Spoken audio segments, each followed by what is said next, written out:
All right, ladies and gentlemen, welcome to the RTH podcast video number 1. I'm here with my co-host, Riley. And with the Battle of Alberta happening and us being Alberta boys, this could not have been a better video to start with. Am I right? Absolutely. No better time. And I guess let's just get straight into this. So, 2 Game 7s happened. Actually, you know what? I got some fun facts for everyone. Fun fact time. There has not been 5 Game 7s happening in a playoff season in more than 30 years. On top of that, the Flames and Edmonton Oilers have not matched up in the playoffs in 30 years. Wow. 30. 30 years. 30 years. Oh my goodness. Back when the dinosaurs were walking around. Yeah. Jesus. Do you know that like most dinosaurs they're figuring out all have feathers? Really? Yeah, so like everything we know today, they're kind of just like giant birds with feathers. So all birds are dinosaurs? Yeah. Like literally, that's a fact. I knew alligators and crocodiles were. Komodo dragon? They're a dinosaur? Yeah, they're literally a dragon. Huh. No shit. Are we allowed to swear?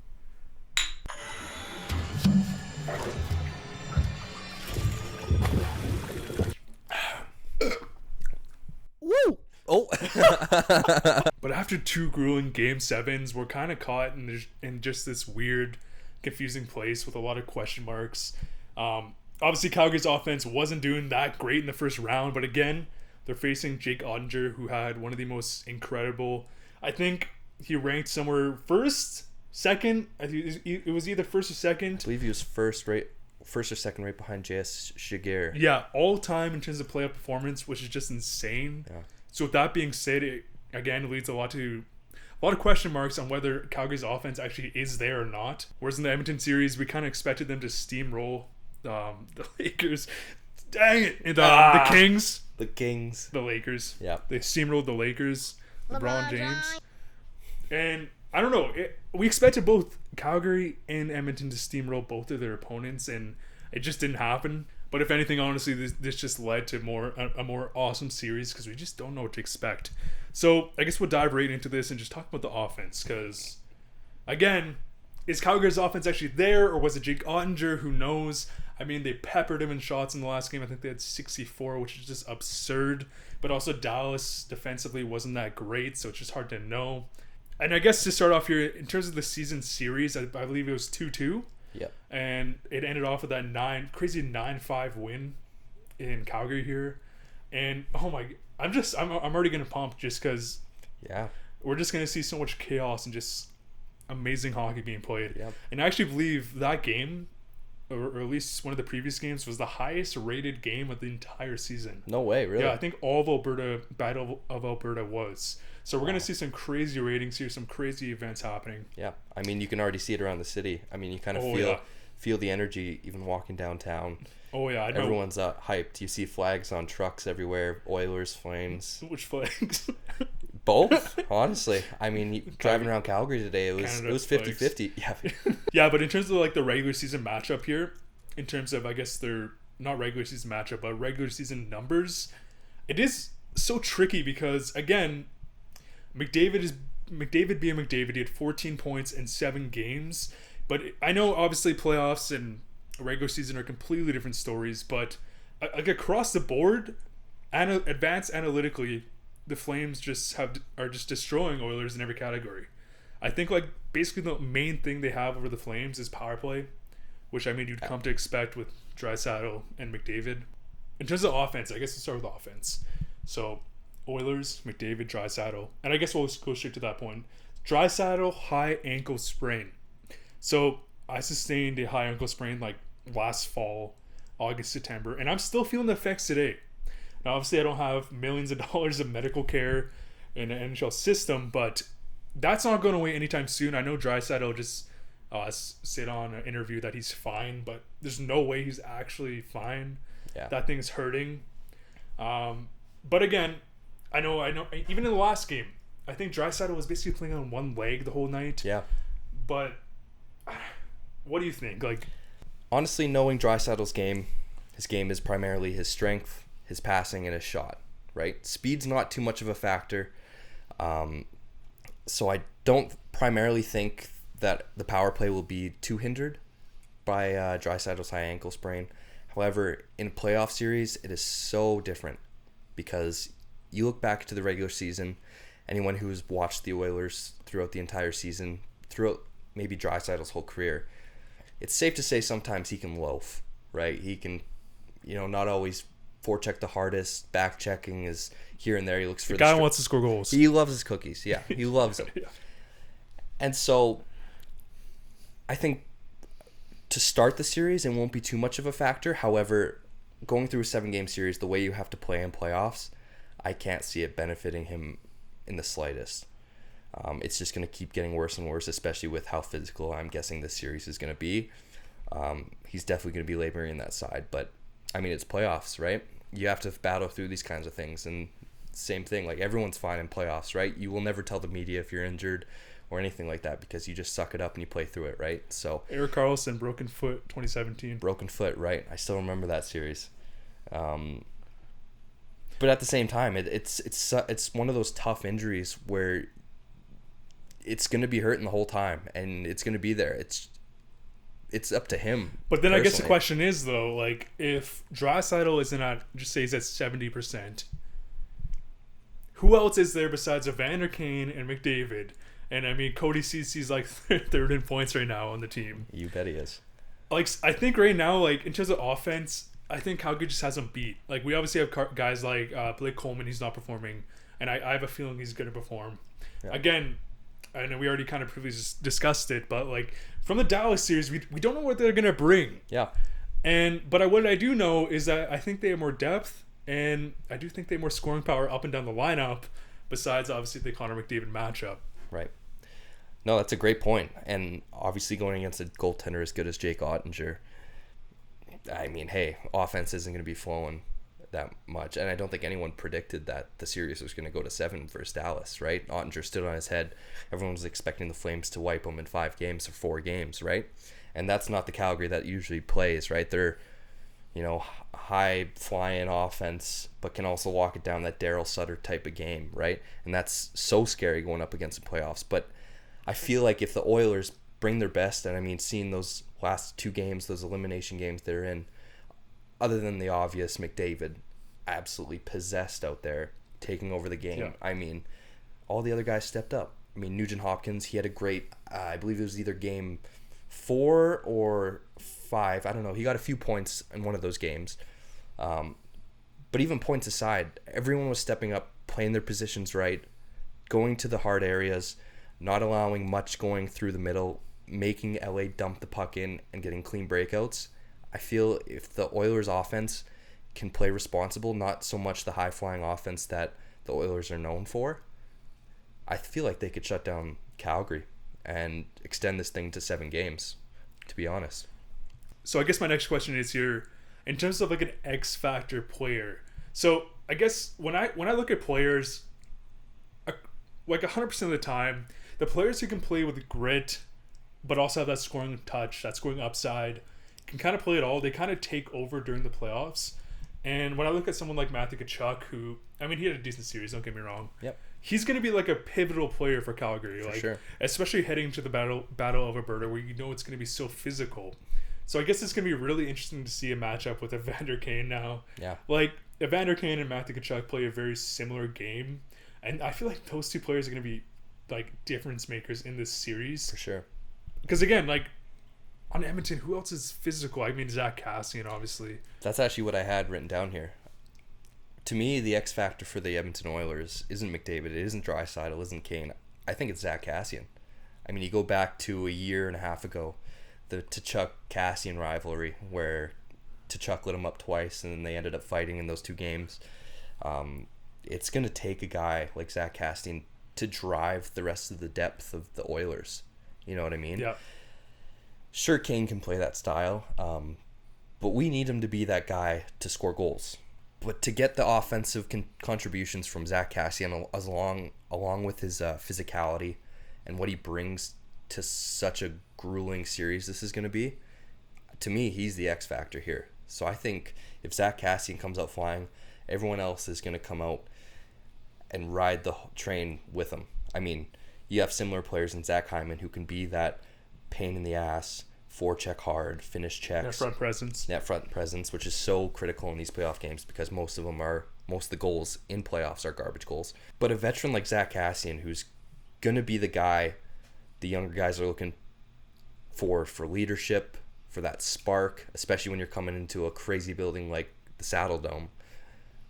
You're going to need that guy going. You're going to need everyone going. And I feel like if he's going, everyone else will jump right along with him and go. No, very true. And I don't know if it was just me, but I felt like during the Dallas series, Calgary did not have a great net front presence. Like, especially in Game 7, they're getting good good scoring chances from like high scoring areas. Yep. But like they were having trouble setting up someone in front of the net, making Jake Ottinger's life really hard. Yep. And I think that's also going to be a big factor here because, again, like Edmonton has guys like Kane, Hyman, Kassian, players that are just willing to just get 20 cross checks to the back of net. Yeah.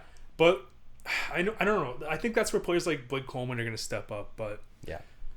No, exactly. And that's the Daryl Sutter effect too, right? I mean, he's got them playing such a hard game, yet very adaptive game. I mean, the way Dallas came at Calgary, shutting everything down, eliminating bodies from out front of the net. I mean, watching that Game 7 too, I mean, Jake Ottinger had remarkable save after remarkable save. But at the end of the day, you go back and watch the clips and there was no one in front of him. He was just contested straight shooter to puck. Yep. Right? And that's the huge difference. And how did they score? Net front presence and then on a rebound. Like, that's how they won the game there. Exactly. But again, to tie it back up, I know I've already talked about this, but it's like it's going to be really interesting to see what Calgary's offense can do against Mike Smith versus Jake Ottinger because, that season was an anomaly. Yeah. Anomaly. It's a big word. And that's just something you don't see. I think the last time it kind of happened was Thatcher Demko during the bubble, and it's just stuff you don't see. Yeah. And then again, it's going to lead to so much more mystery, more hype around this series. I'm just pumped about. Yeah. No, as far as the X Factor players that we've been talking about, I feel as though Calgary has more of those X Factors, if I'm being completely honest. More depth. Just more depth. I don't know, more depth, but depends how you look at depth in this regard because you like we were talking about players who go to the net, go to the dirty areas, right? Those are players you need in playoffs. Players that are willing to go the extra mile, who honestly don't even care if they get hit with a puck in the face, if they don't care if they get 40 cross checks a night. Those are the players that make or break a series. And even like we were talking about before we started rolling here, Nazem Kadri on the Toronto Maple Leafs. Exactly. How bad they missed that guy this year, right? Toronto. Yeah, and I guess the thing here is also in terms of offense is like Connor McDavid is a game breaker. He can single-handedly take over games and win games. Yeah. And I guess is Gaudreau going to be able to do that? I don't know. It's that's where I think like Tkachuk is the X factor. Yeah. Because Gaudreau like obviously has his offense. He's an amazing offensive player, but he doesn't he's a small guy. He doesn't have the grit to take that abuse in the corners and all that. Right. But yeah, I don't know. That's where I think Tkachuk is just going to have to be that guy because, I mean, they have Lindholm. They have guys like, I guess, Mangiapane. Mangiapane. Yep, there you go. But I think Calgary does have those players and they will be able to step up. I guess it's just who's going to do it? Exactly. Because, again, I do think they have more depth guys down the roster who have more, like, potential to be that guy that wins the game. Yep. And Edmonton definitely relies a lot on Connor McDavid, where he just played 28 minutes in the last game. For sure. No, I agree with you, but it's going to take certain players, like, for example, Ryan McLeod. He was promoted up to the second line in that last two games there versus LA, and he's been nothing short of amazing. Even inserting Josh Archibald back into the lineup. He's an absolute firecracker who will hit everything. Finishes everything, and those are the type of players, like you've said, are going to make or break this series. So definitely, but I guess in terms of actually making or breaking, let's talk about goaltending because this is a really interesting one. I guess we'll pull up the stats here. So during the first series, both goalies played phenomenally. Mike Smith 4-3, obviously both goalies 4-3, 2.29 goals against average, and a very impressive .938 save percentage versus Jacob Markstrom 1.53 goals against average, but a 9.43 save percentage. So we got a pretty similar goalie matchup here. But like, I don't know how you don't give Markstrom the edge. Yeah. The guy's just an absolute stud. And I haven't been the biggest Mike Smith supporter. Like, he's obviously played his way into the second round of the playoffs here. But I don't know, the guy, he makes very questionable puck plays. One that costed him in the first game. Yeah. And I guess the last point here is he's turning 41. And he's the second oldest goalie in NHL history to play a playoff game. Like, let's just think about that. Like, that's pretty insane. That's experience right there. And you know who the last one was? Dwayne Rollison, 2011. And before that, he was also the third oldest goalie. And do you know what he did? He brought Edmonton to the Cup Finals. That's what he did. No, but for real, it's going to be really interesting to see if Mike Smith, who is older, can continue that high level play. Yeah. Versus a guy like Markstrom, who you just know is going to give you that solid, consistent play day in and day out. Yeah, and for sure. And I also think that Ottinger's performance overshadowed Markstrom's brilliant performance that whole series. I mean, how many goals? What were the goals? I don't know if you know the goals for and against Calgary and Dallas, but I think Ottinger only allowed 13 goals. Any other series, you don't usually win games when goalies are playing that good. But to have a guy like Markstrom in your back end who shuts it down every night and you know you can rely on for those big saves, it's going to be tough for sure. But on the same token, Mike Smith is playing some of the best hockey he's ever played right now. And it's easy to say that because as an Oilers fan, you'll see moments of brilliance in one game to like that game one performance. He wasn't terrible, but the questionable puck plays, the overthinking of certain plays, it worries you sometimes. However, to see him respond the way he did in game two, that shutout, I mean... Yeah, 2 shutouts. Yeah, 2 shutouts throughout the whole series. I mean, it's so impressive to do that and to come back and refocus like that. And that's why I think Mike Smith is playing some of the best hockey he has ever played right now. And it's great having that confidence in a goalie, knowing that he'll bounce back from games like that.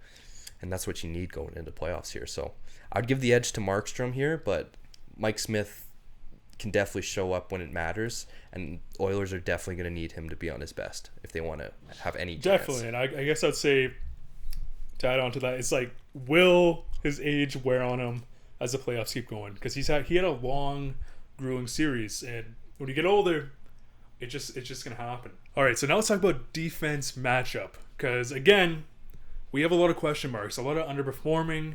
Cody Ceci, next coming of Bobby Orr, 6 points, third in the team in scoring, and carbon copy. Carbon copy. Just a unit, just a bit bigger. But yeah, I don't know. I think we got an interesting story here because who on the Flames can shut down McDavid? Because I guess I feel like we can kind of expect the same performance from Edmonton. But who on the Flames can shut down McDavid? Because we have guys like Zadorov, Goodbranson, the real shutdown, physical force lineup. Physical force matchup, I guess. Physical force pairing. Yeah. But they also have feet made of concrete, and they're both like 6'5" mutants. Will they even have the foot speed to shut down a guy like McDavid? I don't know if that's a matchup. Hopefully we have a guy like Chris Tanev coming back in the lineup.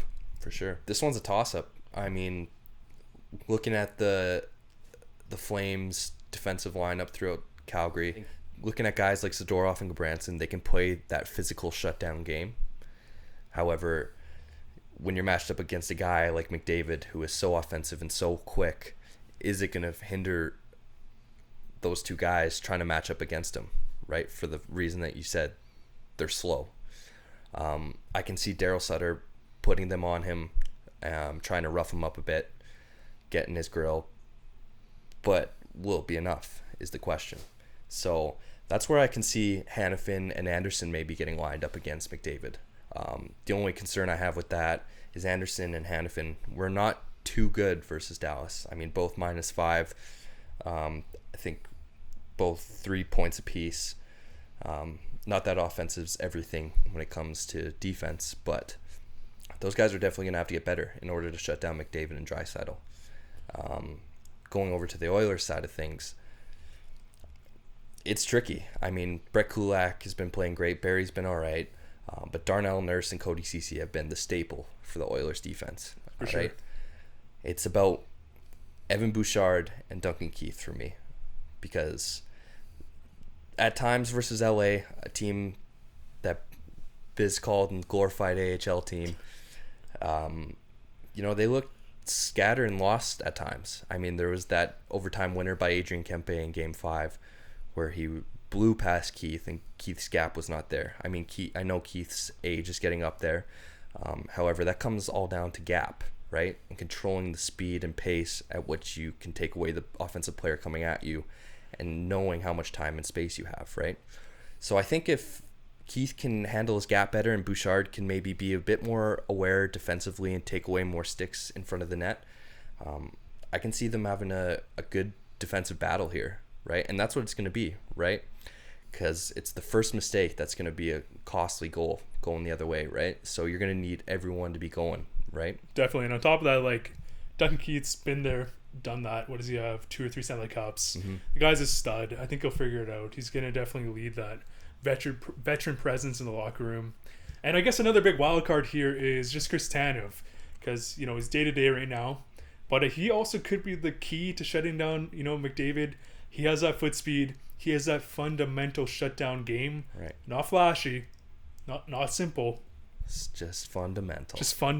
He's all about the fundamentals. But yeah, on a team with both sides having like high flying offense, I feel like the defense there is going to really change the series in terms of like where it goes. But yeah, let's get into predictions. But before we get there, who has the better offense going into this series? We know the injuries of guys like Draisaitl. We know McDavid without Draisaitl could still take over games. But who has a better offense? I think I'm going to give it to the Oilers here. Looking down the lineup, Nugent Hopkins producing at almost a point per game. Guys like Ryan McLeod who've stepped up, got a promotion to the second line. I think not so much the offensive production has been better for Edmonton because that's going to be a part of their game. I think they've just well-rounded their offense so much more where they can come back and play that 200-foot game as well as score on the rush, right? Vander Kane's a goal per game. Nugent Hopkins has stepped up when it's mattered, and then obviously the likes of Draisaitl and McDavid, they're going to bring it, right? So I think it's just up to the Oilers' offense to keep that well-rounded offensive game going, but I'm going to have to give the edge to Edmonton here. They're just too dangerous. Yeah, definitely, but I'm actually going to give it to the Flames. I think like a lot of guys were underperforming here. Blake Coleman, 1 assist in 7 games. Even Toffoli, 2 points in 7 games. Even Tkachuk, 1 goal in 7 games. Again, I think he's going to be a big X-factor player there. And we can even keep going. We got guys like Dubé who weren't performing at all. And I just feel like when you have a lot of guys who should be succeeding and they fail in round 1, they definitely have that chip on their shoulder to kick it up a notch for round 2. Right. But I do think, I guess, Flames just had better depth up and down the lineup. Right. So I guess it really comes down to whether those guys can kick it up a notch. Because if not, I mean, Edmonton, just led by McDavid, they definitely will have the edge in terms of offense. Right. But let's get on to defense here. What do you think? Defense. This is a tricky one. I mean, for the points I just made, it's up to Keith and Bouchard here. I mean, Darnell Nurse will bring that A game every game. He's an elite defensive player. Cody Ceci's been playing out of his mind. I expect him to keep that pace going throughout this series here. He's playing with all the confidence in the world. Even Barry, he's looked good at times. Not noticeable, but sometimes that's a good thing as a defenseman, right? But here, I mean, looking at Calgary's defense, I mean, Gabranson, Zadorov, that's an absolutely terrifying duo to go up against. And if Rasmus Anderson and Hannafin can figure it out, they're going to be deadly too. And I mean, I haven't even mentioned Shillington too. He took that awkward hit in Game 7. I don't know how he's going to be, if he's going to be back to 100%. He looked like he was in quite some pain there. But if he's back healthy and they get Tanev injected back in the lineup, not saying Stone hasn't been good, but that's just another piece they have too. So I cannot not give it to Calgary here. I think their defensive game is way better. No, agreed. And even touching on my last point there, I think when you have a lot of underperforming guys, especially like a guy like Anderson who should be leading the ship there, I think he's going to have a big bounce back season. Same with Hannafin. So I will also give the edge to the Flames. All right, goaltending. Goaltending. This is Markstrom. Yeah. Markstrom. Yeah. I mean, I'd be stupid not to give it to Markstrom, but hear me out. Seeing what I've seen from Mike Smith this playoffs, I mean, sure, he's had a couple questionable games in playoffs, but the best part about those games is he's been able to bounce back after. Fueled by passion. Fueled by passion, right? Coming into Calgary, coming into a place he's played before, that crowd, sure, they won't be cheering for him, but he'll feel that energy and he'll be revved up and ready to go. So, yeah, I can see Mike Smith pulling some games out here, but you can't bet against Markstrom. I mean, he's been so sneaky good. I mean, in the likes of Ottinger, Ottinger stole that series for Dallas, but Markstrom was just as good, if not, I wouldn't say better. Sorry, not better, but he's still solid. Oh, yeah, you can right rely there. on him. You can rely on him, right? Yeah. And that's exactly what you want from a goalie, making those big saves at big times. It's exactly what you need. So I've got to give it to Calgary here. Markstrom, Vezina finalist, proved this whole first round that he can play that defensive style game. And even if it goes to a crazy high-flying offense, I feel like he'll be able to really dial it in for the Flames and keep them at bay. Yeah, for sure. I'm also going to go Calgary here. I think Markstrom's just a stud. I do have some concerns with Mike Smith and his age, but I will say he's just been a stud as well. And honestly, with Mike Smith, I feel like it's either going to be like he's just a brick wall or Swiss cheese in games. Yeah. I have that feeling going to the series, so I guess we'll see. Yeah. But definitely, so I think we both agree on Calgary for goaltending. Yeah. His hair just gets in his eyes too much. You can't see any Yeah. passes he's making. Or at least I hope. All right, hot take time. Thank you guys for submitting your hot takes. I will be doing many more hot take submissions in the future, so make sure to comment down below or reply to my tweet, and I'll shout you out, and we'll have some debates here. All right, so first hot take. Not sure if it's too hot. It's from Keshin. Edmonton in 6. Calgary seems to be flaming out, no pun intended, on offense, and if they play like this against Edmonton, it is hard to bet against McDavid and Draisaitl. I totally agree with that. Again, I don't know if that's much of a hot take, but again, I would say we bring that back to Jake Ottinger just being a brick wall, and it's going to be really interesting to see what the Flames offense look against Mike Smith versus, Jake Ottinger, who had just generational numbers there. He was first in goalie analytics of the last 50 years. Yeah, absolutely.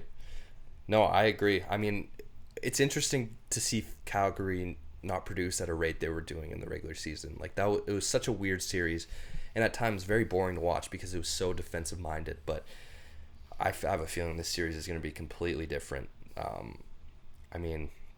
would love to agree with your take there, Keyshawn or Keshin, but I can see this one going to 6. I still think the Oilers will take this one in 7, but I have a feeling we're going to see a lot more offensive output from both these teams. Oh yeah, I guess in terms of predictions here, Edmonton in 7. Edmonton in 7. I'm going Flames in 7. All right, Matt Kandra. Battle of Alberta will be the best Canadian series in the last 10 years.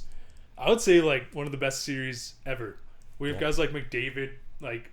That's all you can really ask for from a series.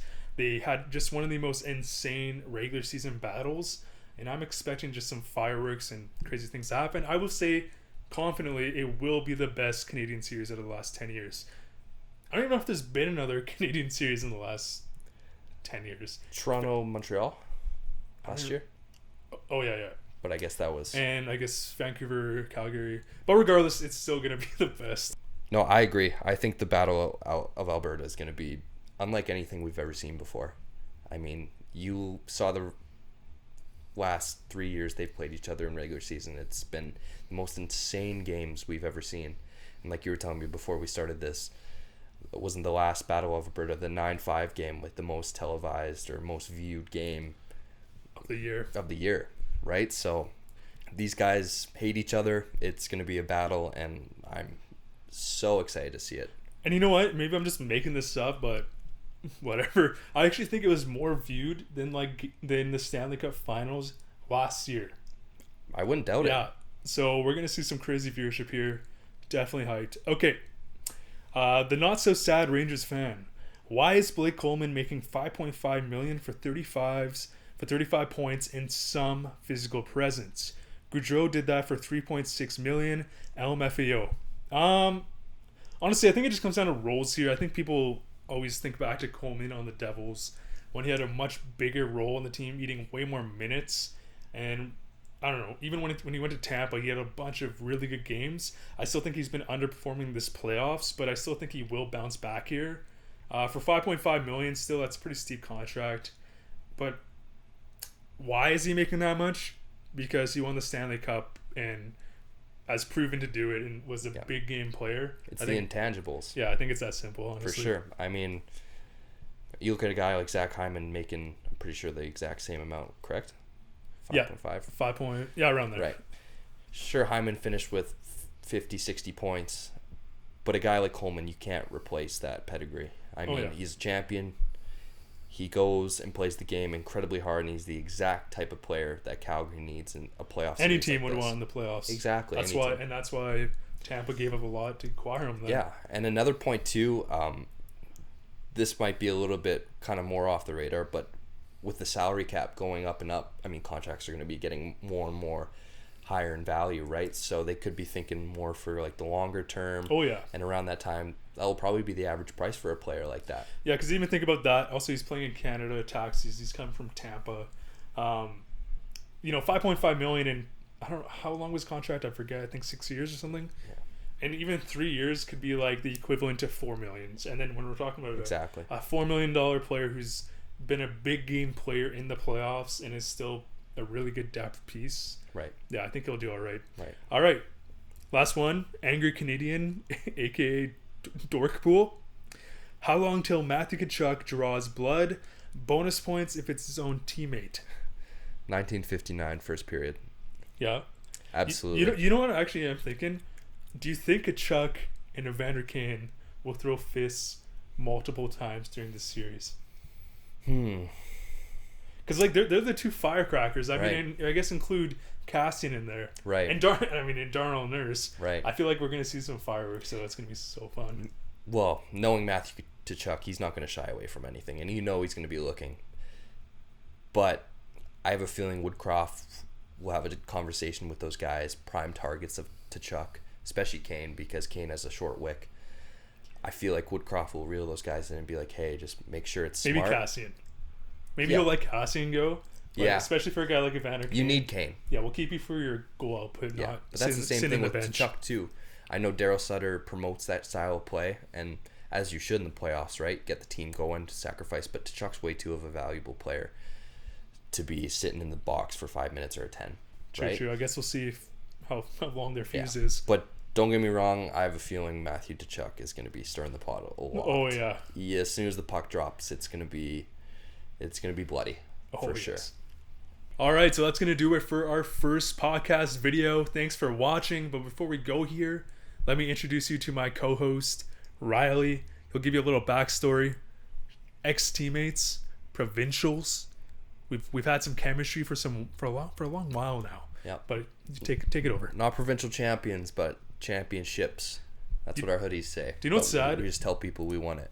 Do you know what's sad? So I've been reminiscing on this for quite some time now. Okay. So I think we're in semis in provincials that one year. Yep. We were up like 4-1. Oh yeah. We let in 3 goals in like the final 5 minutes classic. Mm-hmm. And I remember I had the game on my stick. I had an empty net on my backhand and I missed the net. I was maybe like 7 feet out and I missed the net by like 4 feet. So Garnet Hathaway. Yeah. Oof. Yeah. You shouldn't have told me that. Now I'm sad. No, I'm just kidding. That was the best though. Yeah, me and Robbie go way back. That tournament just was the best, honestly. But no, a little bit about myself. I'm a coach. I coach minor hockey here in Calgary. So we're gonna have some good coaching, parent stories. I mean, I guess. Yeah, we'll get eventually. We'll get some parent stories down the way. I haven't run into too many crazy ones yet, but from my minor hockey story, I can tell you some. Yeah. But no, I coach minor hockey at the U16 level. I'm going into communications program here in Calgary, and fun fact, I actually do all the music for Rob's videos. That's right. So if anyone has ever wondered who makes those fire beats, it's this man right here. He's also usually he's always the end credit name. That's Riley. So you got it now. put a name to the face, put a face to the name, I guess. Look at Either that or. guy. Either or. Yeah. Yeah. Hope my music sounds better than my face looks. Hey, have some confidence in yourself. Sorry. This is my first time. I'm nervous, guys. No, but we're really excited to start this whole podcast thing. We're going to be coming out with regular content here. If you're wondering why we're doing more video, we're actually going to start with some more video podcasts and then get into more long format, traditional podcasts here in the future, which will be on podcast platforms like Spotify and you name it. But for the time being, we're going to be focusing on the playoff hockey right now, going over main events, and we're going to be doing it in this video format. We want to get our chemistry up. We want to figure out how to do this. I've never done a podcast. Yeah. Riley's never done a podcast. So we're going to have a lot of fun on the way here. I'm sure this first episode was a little chaotic, but we're going to dial it in. Yeah. And let us know what you guys think, too. If we're completely wrong, we want you guys to throw it back at us, right? So I'll give it to you the next episode, though. Absolutely. So. Just take it a little bit easy on me. This is my first time on camera, but we appreciate you guys watching. This means a lot to us. Yeah. Anyways, guys, make sure to press subscribe. We'd appreciate your support here. Fresh channel. You can be one of the first to support the channel. But anyways, thanks for watching.